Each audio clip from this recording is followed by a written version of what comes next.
Bonjour aux téléspectateurs qui nous suivent sur cette chaîne de Iguié. Bienvenue dans notre émission au centre des discussions. Nous avons le discours du médiateur Raul Lourenço prononcé devant les chefs d'État à New York et il semble raviver les espoirs pour une résolution pacifique de conflits de longue date. Cependant, malgré plusieurs initiatives, les tensions persistent et les solutions tardent à aboutir. Nous allons examiner les fondements de ces espoirs, les résultats concrets des efforts déployés et les raisons de blocage actuel. Et pour en discuter, je suis avec Tite Gatabazi. Bonjour Tite. Bonjour Révérien. Et sur quelle base Raul Lourenço fonde ses espoirs pour la résolution du conflit entre le Rwanda et la RDC et quelles chances de succès percevez-vous dans cette médiation de Raul Lourenço? Le président Lourenço a prononcé ce qu'on peut appeler un très bon discours aux Nations Unies. Il est calibré, il est posé, le discours a une perspective. Ouais. On sent. Oui, avec des réserves d'un médiateur. On sent un homme d'expérience, ouais. On sent un homme d'État, mais ça c'est le discours. En tout cas, la partie concernant les Grands Lacs, c'est le discours du médiateur. Oui. Il est nommé médiateur, ça fait 2 ans qu'il travaille sur ce dossier. Oui, depuis 2022. Il ne peut pas jeter l'éponge. Et donc, il exprime, en tout cas, ses voeux d'aboutir et de donner des résultats compte tenu du travail et aussi de la difficulté de la tâche. Mais vraiment, j'ai beaucoup apprécié la teneur de son discours et sa prestance. Faut-il partir justement de son comportement, de son attitude à New York pour confirmer finalement ses espoirs? Non, mais il est, je l'ai dit, il est médiateur, oui. Il ne peut qu'espérer. Il a très peu de marge de manœuvre, on peut en reparler. Ça fait 2 ans qu'on voit des sommets des chefs d'État, que les ministres des Affaires étrangères défilent à Luanda. Et tout récemment, on y a adjoint les experts des renseignements qui ont fait rapport. Donc, il avance avec toutes les difficultés de la complexité du problème, avec les crocs à jambes de Kinshasa, ça et là, avec des coups de canif de Tshisekedi, mais lui ne perd pas espoir. Ouais. Et je crois qu'il est dans son rôle, qu'il assume avec bravoure, et il espère, en dépit de ce à quoi on a assisté la fois dernière, oui. Où, après quand même un travail de longue haleine, assidu, des experts du renseignement, du Congo, de l'Angola, du Rwanda, qui se retrouvent à Luanda, à Goma, à Rubavu, et qui viennent avec un rapport que nous dit le Congo, plus de neutralisation des FDLR, plus de dialogue avec l'AFC M23, plus rien, nous, on veut faire la guerre. Voilà, là on va y revenir, Tite, mais pour le moment, quelle évaluation peut-on faire justement par 2 ans durant de ces efforts, des efforts diplomatiques et militaires, quelle évaluation peut-on faire? Y a-t-il vraiment des résultats tangibles là, après? Non, après le travail, on va dire honnêtement, le travail de Luanda est dans une impasse. Kinshasa ne cesse de faire des va-et-vient. Un coup c'est oui, un coup c'est non. Un coup, c'est on verra, un coup, c'est on a signé à Luanda, mais on tient un autre discours.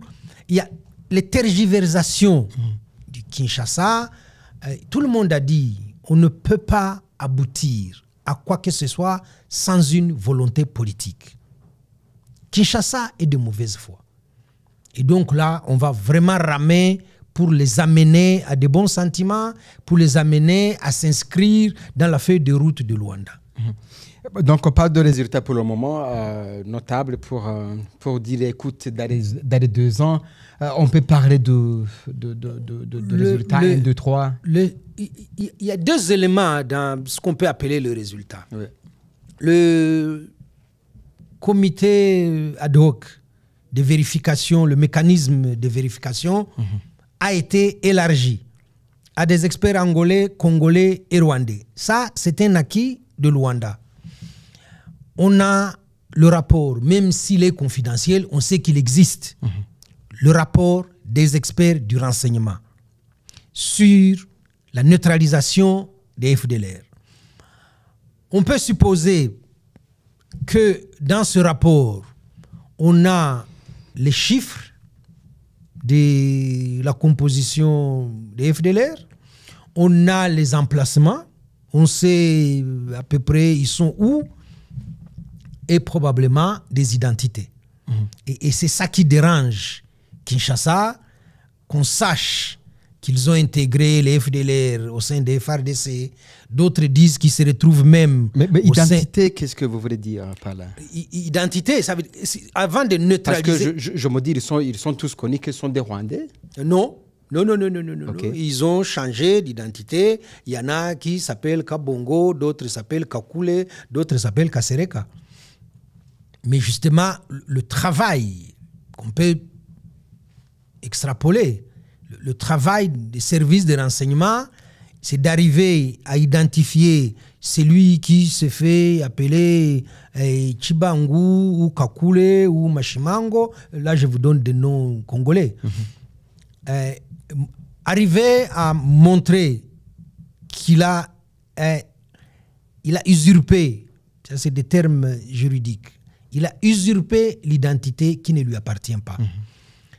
Qu'il est intégré au sein des FARDC à tel niveau, à tel grade, mais en fait, sa véritable identité, c'est une identité rwandaise. Et donc, si ça a été fait, ça met très mal à l'aise le gouvernement congolais, Tshisekedi en tête, pour dire, voilà la preuve, comme quoi vous avez des FDLR au sein des FARDC et de la garde rapprochée du président de la République. La phase que le Congo ne veut pas franchir, c'est de mettre la main sur ces gens-là. Alors, qu'est-ce qui manque pour le faire? Qu'est-ce qui manque? Ce n'est pas uniquement un slogan de dire « ça manque de volonté politique ». Cette volonté, c'est quoi si on essaye de la disséquer? Oui, alors d'où vient ce manque justement de la volonté? C'est ce que j'allais dire. Ouais. Pour disséquer cette volonté-là, il y est ou il n'y est pas, il faut voir l'intérêt de Tshisekedi. Ouais. Tshisekedi a une armée qui est délabrée, ça ce n'est pas un secret, a une armée qui manque de tout, de commandement, de stratégie. Quand on ramène hier Radio Okapi, écrivait que les militaires des FARDC tronquent les armes qu'ils ont reçues du gouvernement aux groupes armés contre des minéraux. Ça, c'est documenté. Et donc, quand vous avez une armée comme ça, qui est à lambeaux, qui vend les armes sur le marché des groupes armés, Tshisekedi a besoin, je dis bien, il a besoin, c'est lui qui demande au FDLR d'être la colonne vertébrale de son armée. Et donc, le démantèlement, la neutralisation des FDLR, c'est ravir à Tshisekedi la force de frappe sur laquelle il peut se baser pour continuer la guerre. On a vu avec les Burundais, ça ne marche vraiment pas. La SADC, on ne sait plus sur quel pied danser. Les seuls qui lui restent sont les FDLR. Alors, aujourd'hui, le démantèlement des FDLR qui semble la pomme de discours justement pour aboutir à une paix durable dans cette région. Qu'est-ce qu'il faut maintenant pour que finalement le gouvernement congolais comprenne, parvienne à dire notre c'est trop, il faut se débarrasser avec ces gens pour au moins stabiliser l'Est de la RDC. Qu'est-ce que vous en pensez? On ne pourra pas stabiliser l'Est de la RDC quand vous y comptez plus de 250 groupes armés, quand vous avez des autorités nationales et locales qui ont des intérêts qui entretiennent ces groupes armés, qui sont engagés dans des trafics illicites. On a des ministres qui sont dénoncés pour ces pratiques-là. On ne pourra pas stabiliser l'Est de la République démocratique du Congo avec le discours de haine, avec l'exclusion et la persécution des Tutsis congolais. On ne pourra pas arriver à stabiliser l'Est de la République du Congo quand on a la MONUSCO, qui est devenue partie prenante des FARDC et qui apporte un soutien logistique au FDLR. Tous ces groupes d'intérêt qui ont mis le grappin comme ça sur l'Est de la République démocratique du Congo constituent un obstacle majeur pour qu'il y ait la paix, la sécurité et la stabilité. Mis à part cette raison que vous avancez, ce qui dit a peur de perdre les FDLR pour la faiblesse de son armée, pourquoi aujourd'hui ne peut pas décider finalement de se débarrasser avec ces gens? Est-ce qu'il n'a pas ces soucis de l'insécurité à l'est de la RDC en tant que chef d'État? En tant que chef d'État, il aurait dû. Mais ça fait 6 ans qu'il est à la tête du pays, donc on l'a vu agir. Et on a entendu des hautes personnalités parler de ce qu'ils savent de lui, de ses pratiques. Mis à part les violations des droits de l'homme, la tentative de mettre au pas la justice, les assassinats politiques et tout ça, il y a des aspects, des traits de caractère de Tshisekedi qui inquiètent les gens là-bas. Monseigneur, qui est archevêque du métropolitain de Lubumbashi, Fulgence Muteba, aujourd'hui président de la Senko, avait donné une interview très intéressante à Jeune Afrique en disant à peu près ceci: Tshisekedi est à la recherche paranoïaque de boucs émissaires pour masquer ses propres échecs. En insistant sur le fait que Tshisekedi est prisonnier de ces petits lobbies autour de lui, assoiffés d'argent. Ça veut dire qu'il en est bénéficiaire lui aussi. Après, vous avez des gens comme Kikayabin Karoubi qui disent Tshisekedi est un homme qui n'est pas fiable. C'est quelqu'un qui ne respecte pas sa parole. C'est quelqu'un qui est capable de vous regarder droit dans les yeux et de vous dire: je signe le document, je signe le pacte, et dans les 5 minutes qui suivent, de se dédire. Ça, c'est des traits caractéristiques d'un chef de l'État. Et donc, s'occuper des problèmes de l'insécurité à l'est du pays, où ses compatriotes sont en train de mourir, il ne pouvait pas s'en inquiéter et légaliser les Ouazalendo, qui sont des criminels. Il ne pouvait pas s'en inquiéter et s'allier avec les FDLR, dont le général Ekenge dit que sur les 10 millions de morts en République démocratique du Congo, la plus grande facture incombe au FDLR. Tout ça, Tshisekedi le sait. Je ne vous parle pas des ADF qui massacrent à Beni et ses environs. Je n'ai pas oublié les Codeco en Ituri. Je n'ai pas oublié les Maïmaï au sud Kivu. On peut même descendre plus bas. Au Katanga, il y a des massacres. Au Bandundu, chez les Teke et Laka, il y a des massacres. Et vous avez comme ça l'impression que Tshisekedi est fixé sur le M23 et le Rwanda. autour desquels il a développé une rhétorique victimaire, autour desquels il projette ses propres fantasmes. Tshisekedi se rêve en chef de guerre, mais il n'en a pas l'étoffe. Et donc, tous ces éléments mis bout à bout indiquent que Tshisekedi n'est pas engagé dans une logique de faire la paix. Tshisekedi n'a pas une analyse froide des contingences qu'il y a à l'est de son pays, des ramifications qu'il y a dans la sous-région, la menace existentielle qui pèse sur le Rwanda avec les FDLR tout à côté, ça n'a pas l'air de l'inquiéter. Il n'est pas ébranlé par les millions de morts des Congolais d'abord. Et vous le sentez un peu hors sol quand il fait ses discours, quand il est injurieux vis-à-vis du président Kagame, quand il insulte le président Ruto, quand il monte des petits groupuscules à Brazza pour aller s'en prendre au président Sassou, quand il ne respecte pas ce qu'il a dit au président Lorenzo, on peut juste s'arrêter là et de dire mais on a affaire à un parano. Alors, compte tenu de toutes ces faiblesses que vous venez d'énumérer, pourquoi le président ne songe pas à initier un dialogue social, et politico-social intercongolais, justement, pour essayer de discuter toutes ces questions qui hantent le Congo? Parce que de tout ce que je viens de brosser, il est occupé par l'accumulation des biens et de l'argent. Il ne sait pas tenir la classe politique.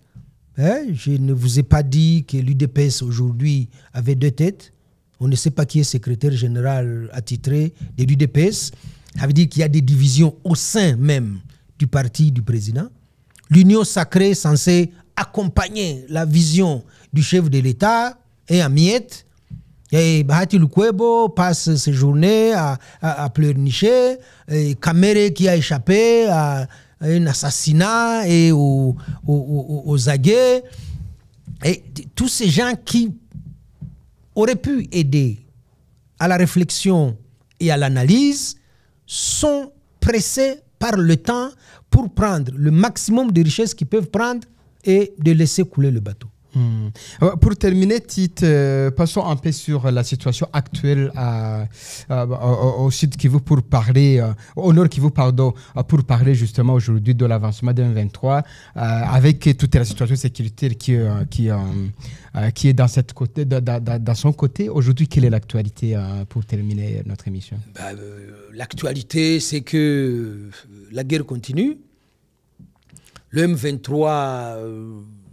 à la supériorité militaire. Avec un peu d'accalmie dans certaines localités. Il y a des accalmies, oui. Parce que je disais que le renfort sur lequel avait compté Tshisekedi de la SADC a quand même pris de l'eau. Si j'empruntais le mot fétiche du président Chirac, paix à son âme, j'ai failli dire, la SADC a fait pchit. Si la SADC fait pchit, et pourtant on comptait beaucoup sur elle pour neutraliser ou chasser le M23, ça n'a pas réussi. Vous avez des mercenaires qui sont toujours à Goma. Vous avez des Burundais. Mais de tout ça, ça n'a pas l'air de vraiment changer le rapport de force sur le terrain. Le rapport de force est en faveur du M23. Le M23 occupe quand même des grands espaces qu'ils sont même en train d'administrer aujourd'hui. Dans Rutshuru, on a vu des images où ils ont formé des policiers, ils ont formé des cadres politico-administratifs qu'ils installent dans les administrations. Du côté des FRDC, c'est vraiment la bataille entre les généraux qui chargeaient des opérations, qui chargeaient de la logistique, qui chargeaient d'intelligence. Ils sont en train de se bouffer le nez. Pas parce qu'ils ont des difficultés à établir un plan opérationnel. Non, parce qu'il y a l'argent qui vient de Kinshasa et qui doit se partager.